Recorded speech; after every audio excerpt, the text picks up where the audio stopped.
Welcome to the Slop Farm. Enjoy the video. You start by producing clean soot. Hold a small cotton wick over a flame, collecting only the black residue on a cool metal spoon. Do not use soot from candles with additives.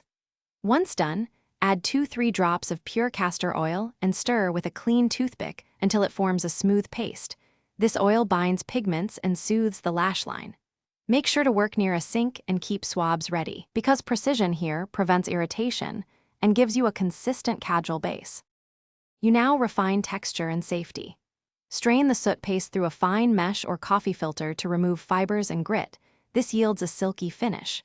If the paste is too thick, add a single drop of castor oil. If too runny, stir in a pinch, about 1/4 teaspoon of arrowroot or cosmetic clay to thicken. Once adjusted, test a tiny amount on your inner wrist and wait 10 to 15 minutes to check for irritation, because prevention beats corrective measures later.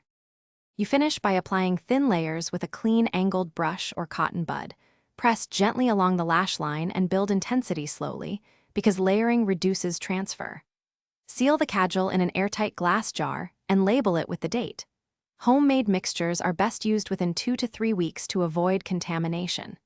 If you experience stinging or redness, stop immediately and rinse with water. If symptoms persist beyond a few hours, consult a healthcare professional. Thanks for watching. Consider subscribing if we helped you today.